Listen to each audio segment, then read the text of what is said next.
नमस्कार साथियों। प्रेमचंद की एक और कालंजयी रचना बड़े घर की बेटी। जैसा कि आपको मालूम है कि ज़्यादातर जो बड़े घर होते हैं उनमें अपने संस्कार होते हैं जो कि आपको हर जगह नहीं मिलते।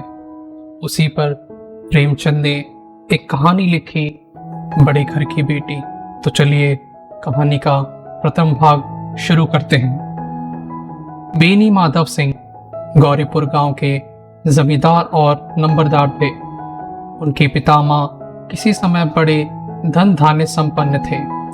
गांव का पक्का तालाब और मंदिर, जिसकी अब मरम्मत भी मुश्किल थी, उन्हीं की कीर्ति स्तंभ थे। कहते हैं इस दरवाजे पर हाथी झूमता था। अब उसकी जगह एक बूढ़ी भैंस थी जिसके शरीर में अस्थि पिंजर के सिवा कुछ शेष न रहा था, पर दूध शायद बहुत देती थी, क्योंकि एक ना एक आदमी हाड़ी लिए उसके सिर पर सवार ही रहता था। बेनी माधव सिंह अपनी आधी से अधिक संपत्ति वकीलों को भेंट कर चुके थे। उनकी वर्तमान आय 1000 रुपये वार्षिक से अधिक न थी। ठाकुर साहब के 2 बेटे थे। बड़े का नाम श्रीकंठ सिंह था। उसने बहुत दिनों के परिश्रम और उद्योग के बाद बीए की डिग्री प्राप्त की थी। अब एक दफ्तर में नौकर था।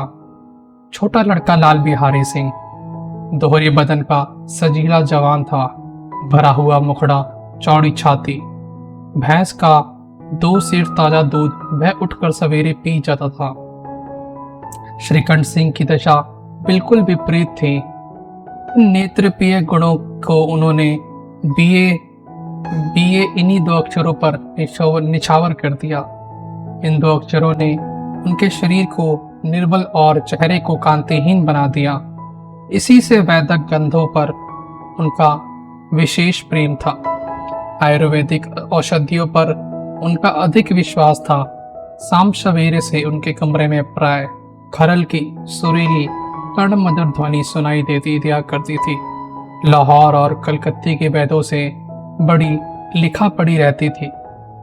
श्रीकंठ इन अंग्रेजी डिग्री के अधिपत्य होने पर भी अंग्रेजी सामाजिक प्रथाओं के विशेष प्रेमी न थे, बल्कि वह बहुधा बड़े जोर से उसकी निंदा और तिरस्कार किया करते थे। इसी गांव से उनका बड़ा सम्मान था। दशहरे के दिनों में वह बड़े उत्साह से रामलीला में सम्मिलित होते और स्वयं किसी न किसी पात्र का पाठ लेते थे। गौरीपुर में रामलीला के वही जन्मदाता थे। प्राचीन हिंदू सभ्यता का गुणगान उनकी धार्मिकता का प्रधान अंग था। सम्मिलित कुटुंब के तो वह एकमात्र उपासक थे। आजकल स्त्रियों को कुटुंब में मिलजुल कर रहने की जो रुचि होती थी, उसे वह जाति और देश दोनों के लिए हानिकारक समझते थे।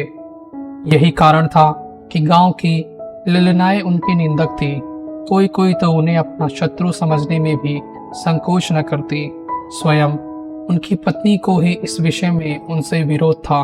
यह इसलिए नहीं कि उसे अपनी सास, ससुर, देवर या जेठ आदि से घृणा थी, बल्कि उसका विचार था कि यदि बहुत कुछ सहने और तरह देने पर भी परिवार के साथ निर्वाह ना हो सके, तो आए दिन की कला से जीवन को नष्ट करने की अपेक्षा यही उत्तम है कि अपनी खिचड़ी अलग पकाई जाए।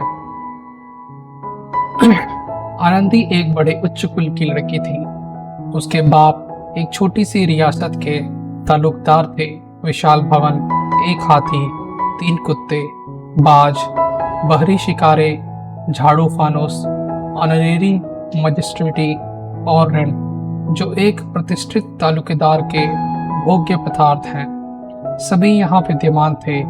नाम था भूप सिंह। बड़े उदारचित और प्रतिभाशाली पुरुष थे, पर दुर्भाग्य से लड़का एक भी ना था। 7 लड़कियां हुई और देवयोग से सब की सब जीवित रहीं। पहली उमंग में तो उन्होंने 3 ब्याह दिल खोल कर किए, पर 15-20 हजार रुपयों का कर्ज सिर पर रहा होगा तो आंखें खुली, हाथ समेट लिया। आनंदी चौथी लड़की थी। वह अपनी सभी बहनों से अधिक रूपवती और गुणवती थी। इससे ठाकुर भूप सिंह उससे बहुत प्यार करते थे। सुंदर सत्तान को कदाचित उसके माता पिता भी अधिक चाहते हैं। ठाकुर साहब बड़े धर्म संकट में थे कि इसका विवाह कहाँ करे। ना तो यह चाहते थे कि ऋण का बोझ बढ़े और ना यह स्वीकार था कि उसे अपने आप को भाग्यहीन समझना पड़े। एक दिन श्रीकंठ उनके पास किसी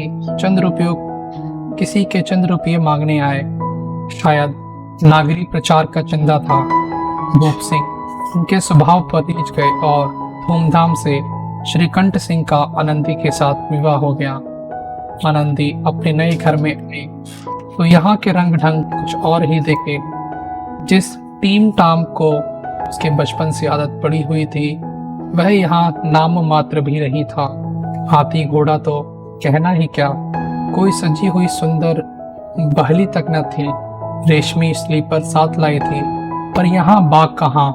मकान में खिड़कियां तक न थी, न जमीन पर फर्श, न दीवारों पर तस्वीरें। यह एक सीधा साधा देहाती गृहस्थ का मकान था, किंतु आनंदी ने थोड़े ही समय में अपने इस नई अवस्था को ऐसे अनुकूल बना लिया मानो उसने विलास के समान कभी देखे ही ना थे।